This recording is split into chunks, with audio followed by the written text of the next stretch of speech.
bro. How are you? Good, man. How's it going? Going well, man. Going well. Can't complain, man. Having a good week. Great to be behind the mic again. Talk about sports as we know it, man. And hey, one of the best postseasons out of all the sports is about to go down here in a little bit, in about a week or so, right? Week and a half. Yep. And that's the National Hockey League playoffs.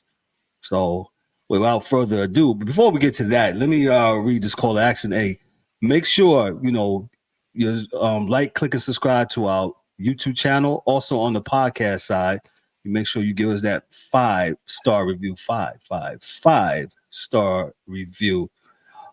With that said, check us out on all the socials. Make sure you go back.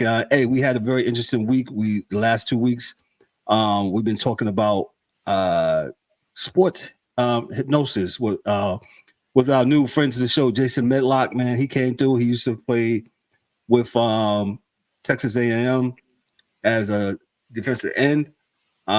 He's done a lot of things with sports, man. Make sure you check out, if you haven't, check out those 2 episodes with Jason when he's talking about sports hypnosis, man. So it's very interesting. We also have a sports psychologist that we'll be interviewing here. It's coming Monday, and it'll be released on Tuesday morning. So check it out. And we're the Sports Chasers for a reason, man. We just don't talk about stuff on and off the ice, but some of the intricacies when it comes to sports. So without further ado, hey, we got the hockey dude in the house, Dan. Kate, let's take it away with Dan. Go ahead, Dan. How are you, Nate? That's more. You're good, but go ahead. Doing real good. But I just got a notification on my phone. A tornado watch has been issued for my area. I saw that. Yes. Okay. So down matches. I'm going to apologize now. Like, I don't know if you can hear it, but it's storming its ass off outside, and it's storming super hard on my roof. So if there's a little bit of feedback or I disappear because the power goes out, I apologize in advance. And then if my house takes off and lands on the Wicked Witch of the West, then I apologize for that too. Hey, Dorothy. But yeah, it's that time of the year. We get to see the last little bit. There's some teams have 2 games left after tonight, but most teams have 4, and a couple have 3. And so we'll go over the power rankings real quick, and then we can get into like the playoff scenarios of who can make the playoffs. So with that being said, the kiss of death might be going to the New York Rangers. As of right now, they are the President's Trophy leader in the standings with 110 points. They're the number 1 team on the rankings, and they've been playing really good. 8-2-0. They got bullied the other night by the Islanders, but they've been playing really well. And like the top 2 teams are the 2 hottest teams right now. The Dallas Stars, they're the second in the power rankings. They're 9-1-0 with 109 points. And then we got number 3, we got the Hurricanes. They've been 7-2-1 in their last 10, 107 points. And then it's followed up by Boston, number 4. They probably would like to be playing better, but they had a winning record, 6-4-0 in the last 10. And they got 107 points.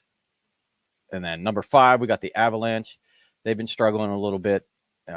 Also, like these next couple teams, like 5-4-1 for them. They've got 4 points right now. Then the Canucks in the West are right behind them at 5-4-1, also with 105 points. And then number 7 is the Oilers. What a dramatic difference a 16, 17 game win streak does for your season. Because we almost wrote them off about midway through. I did. and they're back. They're 6-3-1 in their last 10 with 101 points. And I watched them play last night. They played Vegas, and that McDavid didn't play, lower body injury, may miss another game, but we'll see. For them, resting him, having him ready for the playoffs is huge. But they made a dramatic comeback, which was really impressive. And then my favorite, the Leafs, they're 7-3-0 in their last 10. with 101 points. And then number 9, they've been struggling here a little bit too, is the Panthers. They're 4-4-2 in their last 10 with 104. And then we got the Jets, 4-5-1 with 102 points. Number 11 is the Knights. They're 6-3-1 in their last 10 with 92 points. And I kind of, when I was watching the Oiler game last night against Vegas, and they rolled through the players they got on IR right now or out. Chandler Stevenson, Nicholas Waugh, Alex Pietrangelo, William Carrier, and Mark Stone. That's like 5 really good players that they got, sitting up in the press box watching the games. So that's what, like with them, as long as they get in, and we'll talk about that when we get to the wild card races, like I said, the magic will happen. And you could ring the Undertaker bell, and Mark Stone's going to stand up, and he'll be in game 1. You watch, but the Undertaker bell. Yeah, you're right. Boom, and then everybody are standing right behind him. But and they signed Noah Hannafin to an 8-year contract, I think yesterday or today. Oh, that yes. And Daryl had sent me it was in our group chat. Yeah. What does this mean? That means they got a hell of a lot better for 8 years. Like their defense, they are stacked. And I looked at their roster, and I think was it Marchessault is the only guy under 6 foot at 5'9". So they're all 6 foot 200, because there's only like 4 guys I think that are under 200 pounds. So that's your, like we were talking before with like Tampa and Vegas, big bodies. Last year, what happened when they won the Cup? They outbullied the bully. Outbullied the bully. Yep. Yeah. Florida has some guys that play that way, but they don't have an entire roster of 6 foot 220 pound guys. And then we'll get back to this. Number 12, we got the Predators. They went on a run there with playing a couple 2-3 weeks where they were positive, winning, moved up. They're 5-4-1 in their last 10, 95 points. The Lightning, they're at number 13. They're 7-2-1 in their last 10 for 95 points. Then we got the Kings, 6-4-0, 93 points. 15, we got the Islanders, 7-3-0, 87 points. And that's a huge turnaround for the Islanders. Like, they've been playing really good and got them into the 3rd position in the Metro. And the crazy part is they're minus 21 goals for and again. And that's like one of 2 teams that's in the playoff picture right now that has a negative goals against, or goals for and against. So, they pretty much sucked it up for most of the year, but they got hot when they needed to. And then, and then 16, you got the St. Louis Blues, 6-2-2 at 89 points. And then I threw, like usually I only do 16, but these next few are playoff contender teams. They're still viable to possibly get in. And that would be the Capitals. They've been struggling 4-4-2 in their last 10, 85 points. Then we got the Red Wings at 4-4-2, 84 points. Number 19 is the Penguins, 6-1-3, 84 points. And then the last one is the Minnesota Wild, 4-5-1 with 83 points. So with that being said, like we get to what the playoff wild card picture looks like. So like I was mentioning in the power rankings, you got a few teams that are still in the hunt for the playoff picture. So like we talked before, the way this works is top 3 teams in the Atlantic automatically make it. Top 3 teams in the Metro automatically make it. And then you have your 2 wild card teams. So whoever has the most points after that gets in. So right now, Boston, Florida, and Toronto, the Rangers and Carolina and Tampa Bay all have secured spots in the playoffs. So that leaves the 3rd team in the Metro up for grabs, and the last playoff wild card up for grabs. So the Caps right now, they got 85 points. They got 4 games left. They're playing Buffalo tonight, which is a huge game. Right. Playoff implications. And then you also got they play Tampa at home. Then they go to Boston, or they got Boston at home too, and then they end up with Philly last game. So that Philly game should be a W. But Boston and Tampa, that could be a rough. I could see them going 2-2 in the last 4. And then Penguins, they're right behind the Capitals with 84 points. They have 4 games left. They're playing Detroit tonight right now. And then they play Boston at home on Saturday. And that's part of the, I think, ESPN triple header they got going on. Mm-hmm. So that will be a good game. And then after Boston, they have Nashville at home. And then they end up at the Islanders on the 17th of April. Which could be leading to who gets into the playoffs. It could be who gets third and who gets the wild card. Or who stays at home. That too. Like these last 4 games for all these teams are massive. Shout out to the NHL for getting it right down the stretch.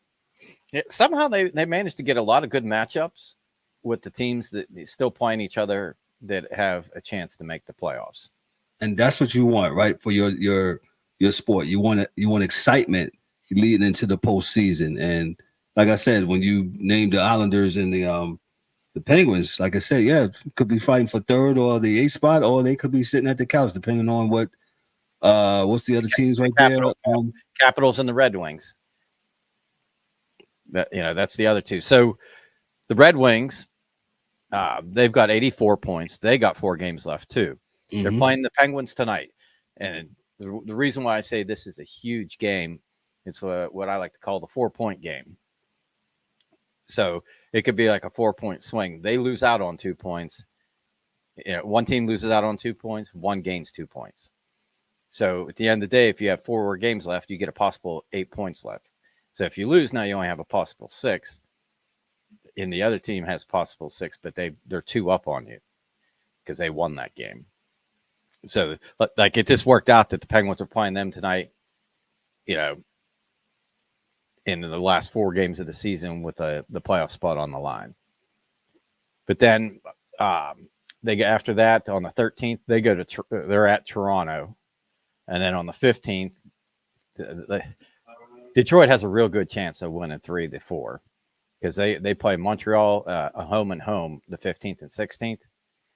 So they should beat Montreal both games. But they could go 2-2 or 3 or 2-2 or 3-1 in their last 4. And like I was saying with the Islanders, they have 87 points. So they're 3 points ahead of the Penguins and Detroit right now, and only 2 points ahead of Washington. So they have the Rangers on the 13th, and then they have the Devils on the road, and then they finish up against the Penguins. So we need your Rangers to help us and take care of them on that first game was it that Saturday? Yeah. And then they should probably beat the Devils. The Devils are struggling too. And then you got, the Penguin that's on the 17th. That might be what we were talking about for all the marbles. Who watches, who plays. And then the wild card in the West, I want to say it's a done deal, but mathematically St. Louis still has a shot. So right now, Vegas at the moment is the second spot in the wild card. Vegas up there doing the rope-a-dope. Yeah, so they got 92 points, but they got 4 to play. St. Louis has 89 points with 3 games to play. So Vegas has a chance to get 8 points. The most that St. Louis can get is 6, and they're down 3 already. And Vegas, all 4 of their last games are at home. They play Minnesota, they play the Avalanche, they play Chicago, win, Ducks win. So, those are 2 gimmies. Mm-hmm. And they should beat the Wild. The only one that I see that would be possibly a test for them is the Avalanche. Now, when you look at St. Louis's last 3, They got the Canes at home. Then they play the Kraken at home. And then they go to Dallas, the last game of the season. Because there's a real chance that they go 1-2 or 0-3 in those games. And kind of like the East, the LA Kings are the third team in the Pacific. And they have all their home games. They got 4 games left, and they're all home. They play Calgary, Anaheim, the Wild, and Chicago. So there's two at least right off the bat that they're going to get, and they should probably beat Calgary and the Wild. And that, that's the thing, is Vegas could catch them for the third and bump them to the wild card spot. So these last 4 games are going to be fun. We'll see how it turns out. I just hope my Penguins, get their stuff together. And now you was mad at the Penguins for a little bit, and they got this deadline. Yeah, this so is one. We was hearing that crying, right, D-Dubs? 100%. He was. And you know what? But that game, what was that game? Saturday? Was that Saturday, Dan? I was messing with you on Saturday when Penguins were playing. They played a good game against, what was it, Tampa? Yeah. I think, where they blew the 3 or 4, was it 3-1 or 3-0? 3-3. Yeah. They came back, they tied it up, and Penguins ended up winning 5-4, I believe. Yeah. But I'll say this, and I know if there's any Penguin fans watching, I apologize. Yeah, but the best thing that they did was trade Getzel and got Michael Bunting, because he's feisty, he's gritty, he goes to the dirty areas in front of the net. Not to say that Jake didn't, right? But for whatever reason, he plays really, really well with Malkin, and he's elevated Malkin's game. Because for a while there, Malkin wasn't doing a whole lot. But since Bunting, I think he's got 13 points in the 7 games. I think he good the other night. Yeah. Yeah. So, they could always re-sign Jake in the offseason if he wants to come back. I mean, I know they wanted to, but, for the money he wanted, the way they are right now, they just couldn't afford it. So there's that. And then, oh, God, this is like talking about Toronto's defense and goaltending. But we got the Arizona Coyotes. So got the moving truck. So I want to give props to a couple of the YouTubers that I was watching. Brody Brazil, like when I first heard that they were talking about this land project right outside of Scottsdale, this 110 acres that was getting auctioned off, that the Coyotes are going to buy that parcel, and they had these beautiful renderings of all this stuff that they're going to do. And everything was like looking up. It's like, okay, maybe they can secure this land and actually get this stuff built. And here we go. They got a stable, basically, because it's all going to be private funded by the team, the building and everything else. Right. So they don't have to sign a lease. They own it. So, that's the biggest thing with the Coyotes is the stability. They can't get into a proper rink. Scottsdale doesn't want them. Tempe, they shot down that idea where they were going to build there, and then so everything was looking hunky dory. You're like, all right, yeah, this might work, because this auction is June 27th, and it starts out, I think, at $68.5 million the bid, but whoever bids the most, who gets it. So, right, the dudes, got Morello, the owner, they got the money, so there's probably a real good chance they're going to get this land. And then I think it was the next day that I was watching the same Brazil guy's thing, and he had the thing with David Ortega, which is the mayor of Scottsdale, and he basically like, look, no, we don't want you, stepchild. Yeah, he's like, because I watched the video that Mr. Brazil put out. It was really good, and like breaking down what the Coyotes plan to do with the land and all this stuff. Like, I think it was private funding, so it wasn't going to hit the taxpayer. 100 million infrastructure improvements for a 17,000 seat arena and concert venue in a plaza, like the rendering showed or whatever. And then it was going to be like 1,900 residential units and 400,000 square feet of commercial, shops and stuff. Well, the mayor came out and Scottsdale is like, look, we can't support, water and sewer to you. You're going to have to go west for that. We don't have that capability to take on that. And then it was like, was it the 101? I think it was exit 64 they were talking about. It's like, they have to make a bunch of major improvements to that exit, because the way it works is the 101, one side Scottsdale, the other side's the other county. So they're like right on the fringe of Scottsdale, but not in Scottsdale. And I think this guy, Mayor Ortega, got butthurt because, Coyotes didn't tell him what they were going to do. And he's trying to make money for his county, his city. So, he wants them to, work a bunch of the stuff on the other side of the road and improve that because that's where all the businesses and stuff are. So that, he can attract the people that are going to the Coyote games to spend money to eat there, shop, whatever. So then there was that. And then I was watching, is it PHNX, basically Phoenix, a podcast, and they came on and they were talking about the same thing. And what's crazy is this kind of like just, it's like very close to what happened to Atlanta when they went to Winnipeg. Like they've exhausted all that they can do because even if they break ground on this parcel of land, it's probably going to be 4 to 5 years before they can actually get into it. And I think the owners, if were at the beginning of the year, like, okay, we'll try this mullet thing for the year. And then with the lack of revenue from them playing in there, teams, I think the owners are like, nah, this ain't working. We got to do something else. So now the NHL is going to buy the team from the Coyotes.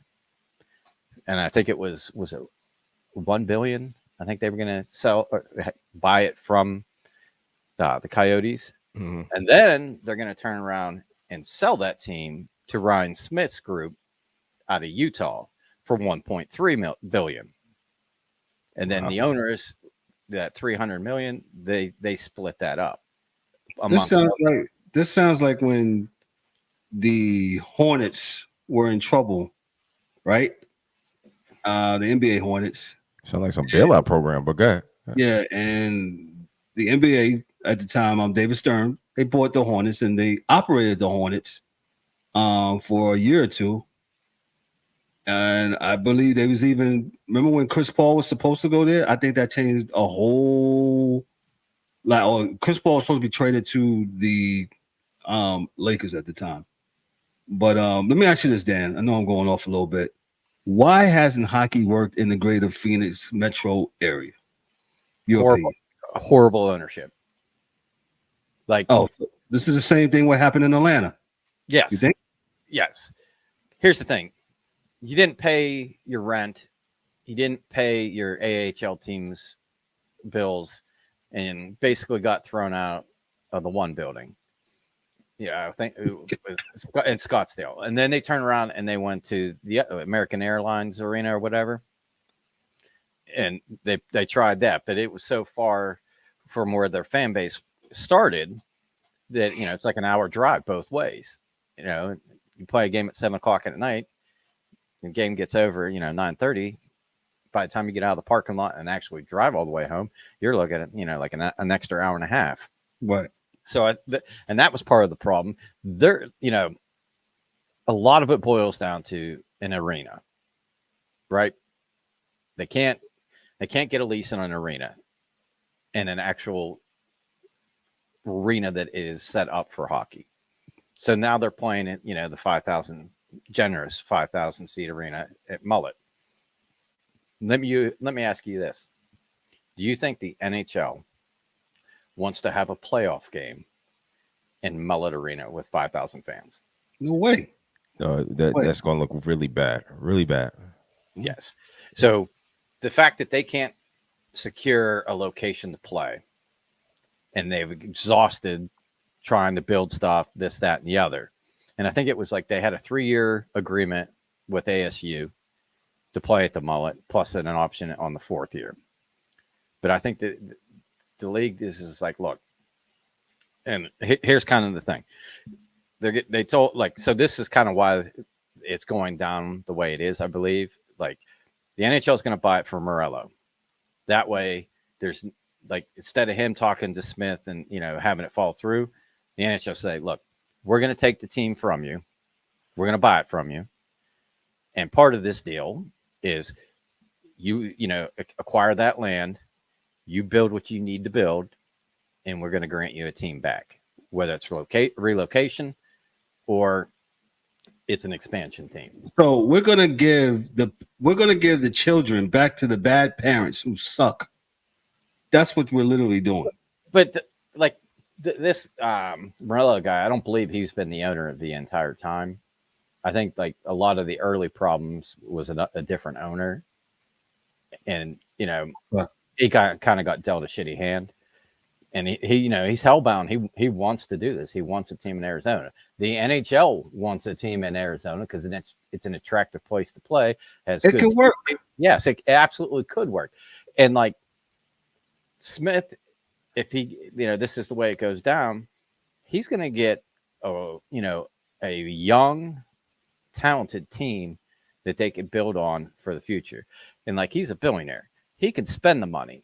He can, instead of them paying, picking up contracts of guys that are never going to play again for the next 3 to 5 years, like when they picked up Shea Weber's deal and some of the other ones where these guys are hurt and not going to play again, but it goes towards their payroll to get them over the bottom line of the salary cap. So it was like, you have to spend at least, $65 million, but you can't spend more than $92 million.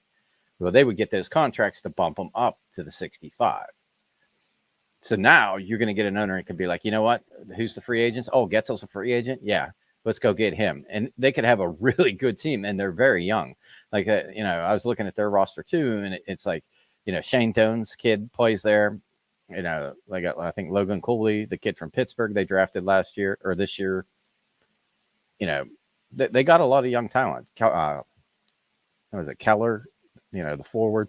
They're most of them are anywhere from 21 to 28. So they're going to get a really good team.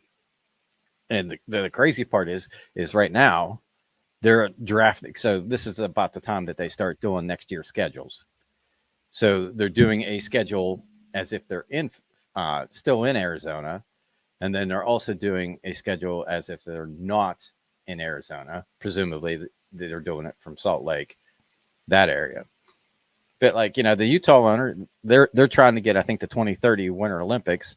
And if they do that, they're going to have an Olympic size ice hockey rink for the hockey games, which that would fall right into their lap. They play at the Delta Center, and what was funny is I was watching the Phoenix podcast that was live before, we got on here. And, they're like, well, this is the third oldest building in the league if they use it. Okay. And then there's a bunch of obstructed seats. Okay. So they have an 11,000 seated arena with good sight lines. Why would they want to put that team in there? The answer is obvious. That's, 7,000 more seats and more revenue. And it's right. And the Jazz play there. So like, it's the same owner, and he owns like the men's soccer team, the women's soccer team, I think, and then like a minor league team. So he's got him and his partners. They know what they're doing. They know how to run teams. So the stability of an owner, and then having a barn to play in that he's already has a lease with the basketball team. Yeah, they could probably have to do some renovations over time to make it more seating, a little bit better, but I think the last 2 years, Vegas has played preseason games there. I think they played the LA Kings in preseason. Makes sense.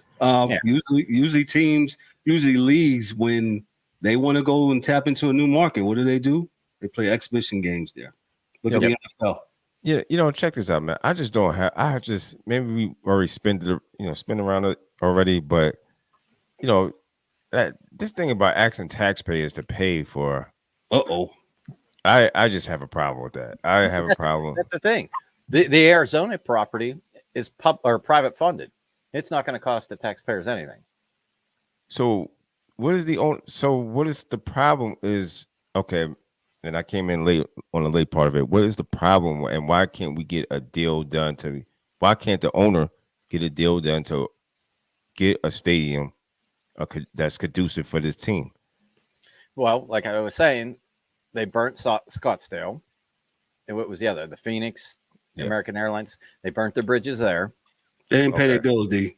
And now they're pointing at the mullet. They're not making a bunch of money for the league. No, enough said. If you don't pay your bills, that's No, never mind. This is business 101. Never mind. You don't even have to go into it. I got it. They ain't paying their bills. You didn't pay your bills. Okay. Got them out of there.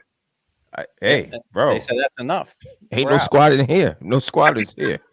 No, we're not doing that here. Squatting law. Yeah. But like the Xavier Gutierrez, the president. I probably said the wrong name earlier, but like they don't have a plan B. Like he was on the news or whatever guy interviewed him, and he's like, "This is our plan, and we don't have anything else." And plan B is you got to get up out of there. And that's the thing. The NHL is like, okay, well, you got all your eggs in this basket. Like it's not till June that they could do this. And then how long is it going to take them to get the permits? How long is it going to take them to break ground? How long is it going to take them to build, this arena and have it ready? It might be 5 to 7 years. So, the NHL says, hey, we'll take the team. We're going to move them. And when you get all that done. Well, where award your expansion team in World War I to Houston or Kansas City or where else they say they're going? Or Atlanta. Yeah. But my thing is if they get this all built and he gets another team, the issues that they are having right now and over the last, 5 to 10 years, that all goes away. And I'm in the mind of when they do come back, you don't have to call them the Coyotes. If you get an expansion team, just start fresh, and go from there. Yeah, same thing if they move to Utah. Because I was hearing on a radio show today, it was getting possible names for them, the Mountaineers, I heard that, yeah. Utah, yes, things of that nature. So I think it definitely will be interesting. As D-Dubs alluded to, business 101, you don't pay your bills, you don't generate enough money. It's not going to work. And I think I guys talked about it last week when I wasn't here about the Chiefs and the Royals. The salute to the taxpayers. Yeah, they said no. Hell no. In Jackson County, Missouri, we're not funding for us. So if y'all want to leave? Go ahead and leave. Go be the Dallas Chiefs again. I mean, that's the word on the street is about don't go up to Dallas. Yeah, whatever. I don't think that's going to happen. Yeah, I don't think that's happening either. You know what I'm saying? And me, well, I don't think Dan at the time, but at the time when I moved to the Charlotte, North Carolina area, at the time they had the arena out there on Tavola Road, which was for the Hornets. It's only 15, I believe it's only 15 and 20 years old at the time. When Charlotte moved they moved in 88. Yeah, so 20 years old. And he's like, we need an uptown arena. I voted no when I first moved there. I was like, no, no. But the city of Charlotte wound up circumventing that and wound up building the uptown arena anyway. I remember when they did that, they were like, oh, you voted no? Okay, we're doing it anyway. Yeah. Yep. Your vote doesn't matter. Yep. And stealing elections was going on back then. See? And to this point even when they was what was their name before? What was it? Cats or the Charlotte Bobcats. The Bobcats. And then they bought the naming rights back from New Orleans, became the Hornets again. Mm-hmm. They haven't been good since the late 90s. So my thing is just do better, and I don't think professional teams should be fleecing taxpayers for their money, man. Yeah, I'm not with it. Nope. Go ahead, Dan. Wrap it up.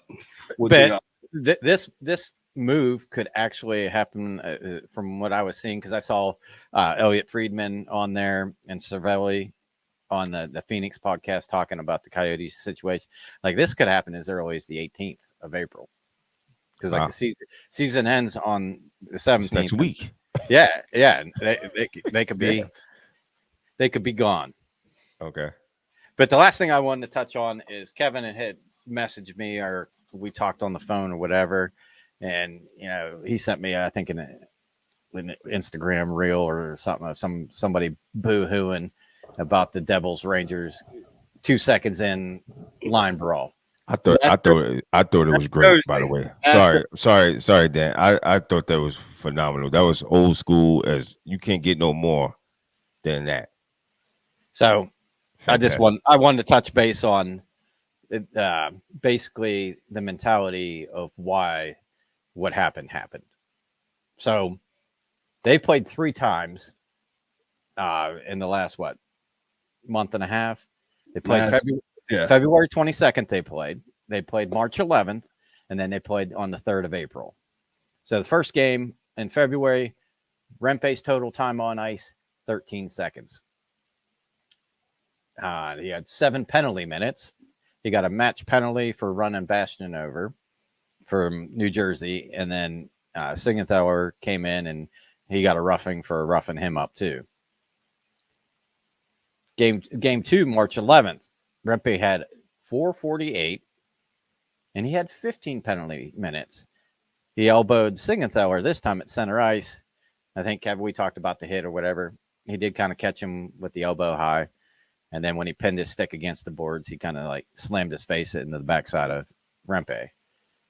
Right. And then, so he ran over Bastion and put him out of the game, because I believe his visor hit him in the nose and caught him. In the next game, he takes out Siegenthaler with an elbow. So he's out on concussion protocol for the rest of the game. So he doesn't come back. So, what do you do when your playoff hopes are pretty much poof?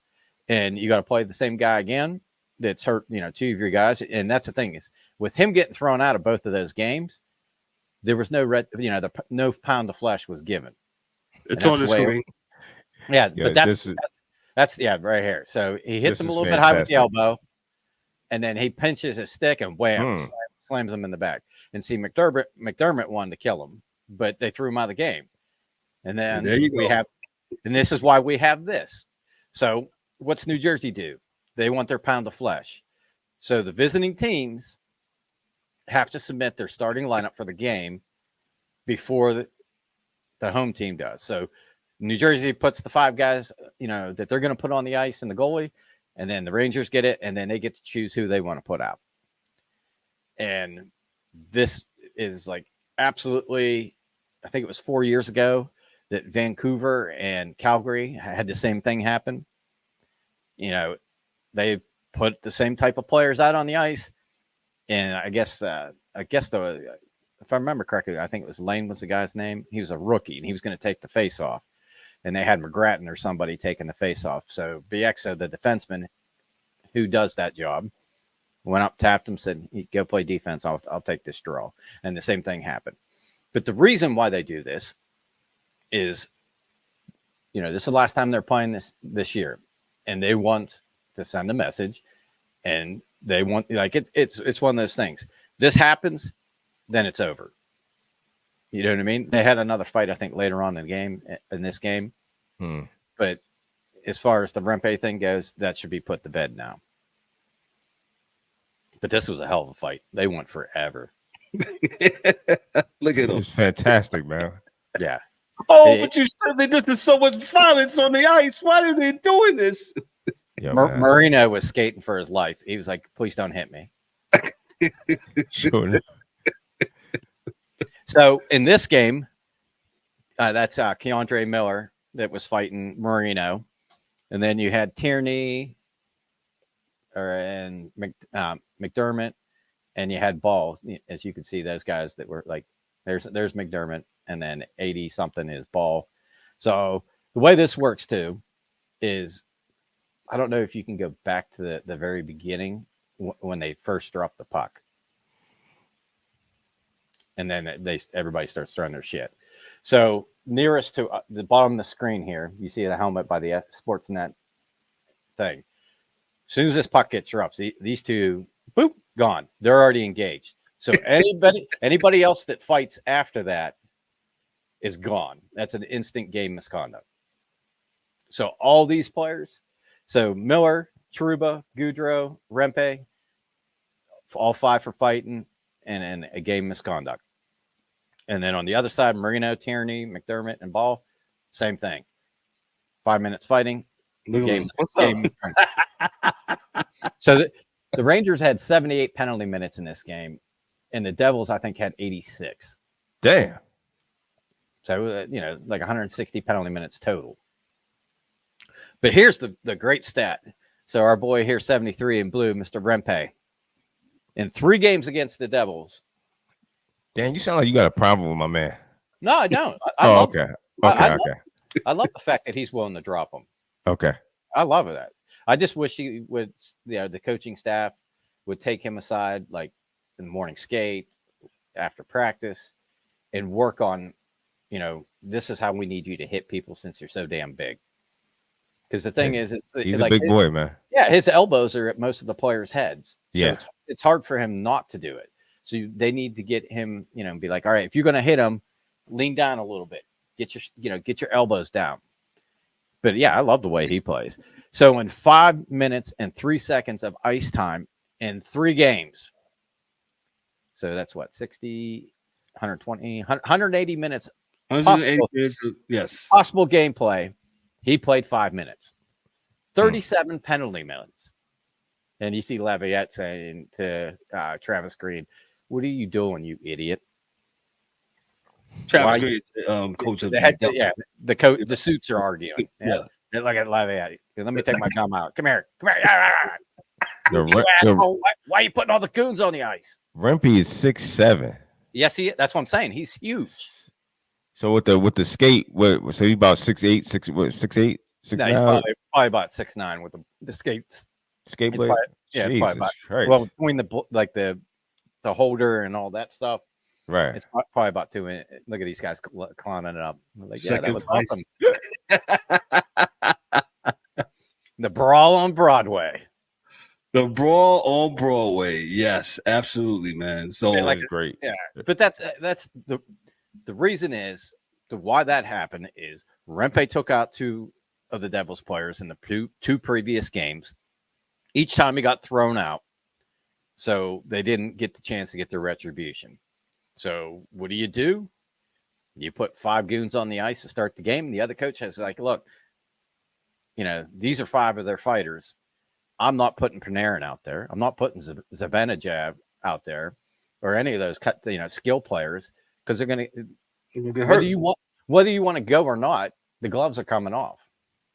You can be a willing combatant or you can turtle.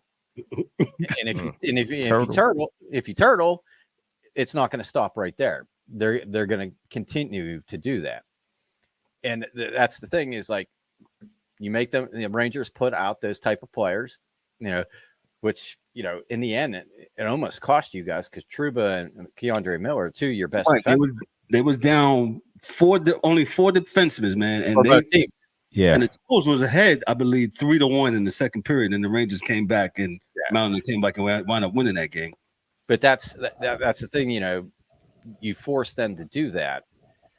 And, if you're not the first guy fighting, and that was the sneaky thing, the 2 down at the bottom of the screen, as soon as that puck hit the ice, their stuff was gone and they were already punching. And then you had defensemen skating to the other blue line to fight the other guy. And by the time they got engaged, they were the second altercation. So they all got tossed. But that's the thing is that they were like, look, we're just going to force you to put Rempe on the ice and we're going to get our pound of flesh. We're not going to let him run somebody get thrown out of the game when we can't do anything to him. So, it is what it is. And that's, the instigator rule in theory was in theory a good idea. You just don't want somebody dropping the gloves and punching the guy still holding the stick with the, and gloves on his hands. Right. But that also is contributing to a lot of this stuff happening to where guys can't go to do it. Like the devil said, fuck it. We're all going, we'll take the consequences of this. We know we're going to get players thrown up, but this is something we need to do. Because I saw a thing earlier that it was Matt Cook against the Bruins. And this is when Matt Cook ended his Savard's career. But he came over to blue line, and Cook came from like the bench and like blindsided him, hit him in the head, concussions. He was never right after that again, never played again. Wow. But they played, Boston and Pittsburgh played 7 days later. And so like this guy that was doing the interview, he said, tell me what happened to the lead up. And he said, well, we decided what we were going to do. And so in warm-ups, I skated over to Billy Guerin and said, look, Thorny's going to fight Matt Cook. And if Matt Cook doesn't go, then it's going to be a rough day for the rest of your guys because we're going after them. And, he said Bill Guerin was looking over at the other side and was like, all right, who's kind of like their third guy? And he's like, oh, shit, Lucic? And he's like, yeah, we agree. And he went into the locker room and told Matt Cook, you're going to stand up and be a man. You're going to fight. Because if you don't, you're putting the rest of your teammates at risk. And, to Cook's credit, he dropped, he was a man about it, dropped his gloves, took his beating, and that was the end of it. Took his beating. Oh, he did. You want to look up a good beating, look up Matt. I think it was Scott Thornton and Matt Cook. But yeah, he took a beating. So just for those, that were paying attention for the, playoff spots. So Washington and Buffalo are playing tonight. And right now, Washington has the last playoff spot. They're down 2-0 to the Sabres. I don't know how this is possible, but Philadelphia is beating New York Rangers 2-1. It's 2-1. It was just tied up. Okay. Yeah. Apparently, New York is like, man, we don't want this President Trophy either. And then hot potato. Somebody's got to win it. Yep. And they're all deferring to hopefully Dallas winning it because Dallas has 109 points. But the Penguins are up on Detroit 3-2. Toronto and Jersey are tied 3-3. And then Montreal is beating the Islanders right now at the end of the first period, 1-0. So Dan, what are we looking at? We're to the finish line almost down the stretch. We passed down the stretch. No, we're down to the nitty gritty right now. Okay. This is desperation hockey. Some of it's 4-3 Toronto now, but like if you go and turn some of these games on and watch them, you're going to see a different kind of hockey. You're going to see playoff hockey, especially like tonight, Penguins in Detroit. They know these 2 points are absolutely huge. Whether they make the playoffs or not. So, lots of intensity. It has that playoff atmosphere to it. So, it should be a good game. But like I was telling Kevin earlier, it's like a 4-point game. If you win, you got the 2 points. The other team lost out a game to get points. Mm-hmm. With only 4 left, that means the most points you can get now is 6. And you're down 2 more points to the other team who just beat you. So that's basically, the roundup I have on this. I think possibly the Islanders make it, and my hope is that the Penguins make it. I just don't like Washington. It hasn't been playing really well, and they got some tough games coming up. And I just don't think like Detroit has the, probably advantage because they're playing Montreal twice. So right, we'll see how it shakes out come, the 17th. He's Dan K with hockey. Yeah. Applause, but amazing. It sounds very good. 9 days away from the charity game. Yes, and I know you guys got your tickets, so got him. I will see you there. You got it. Yeah. He's Dan K with hockey. I'm giving him more applause. Look at that. I know that was a lot. Hey, and this is from a guy, y'all, the audience, that when I first asked Dan to come on the show, he's like, man, I can't do this. I can't talk 5 minutes. And we talked 55 minutes, 52 minutes. He rocked on. Dan, no, locked on and locked in. No, I love it. I love hockey. I love Dan. He loves hockey. And like I said before we came on the show, NHL's postseason play to me is one of the most exciting out of the four major sports when it comes to postseason. Those guys are locked in, and it's great. Something, especially when you get into sudden death hockey. No more shootout. Yeah, no shootout. Yeah, nope. You play until you die. next goal wins. What's up? You know what I'm saying? That's what I've it's watched about. a couple games that literally, like, I think it was the Penguins and the Flyers. That was like the Flyers, Washington, and the Washington. We played Washington like that. The Washington and the Islanders on Easter or something like that. Yeah, something crazy. But I think it was back when Pat LaFontaine played, and it was like the one dude made like 83 saves, and they played. I think it was the longest game ever. I think it was like 9 periods, which is insane. 9 periods. That's the beauty of it. You know, that's next goal wins. Everything at the net. Win or die. Pretty much. Let me move on. OG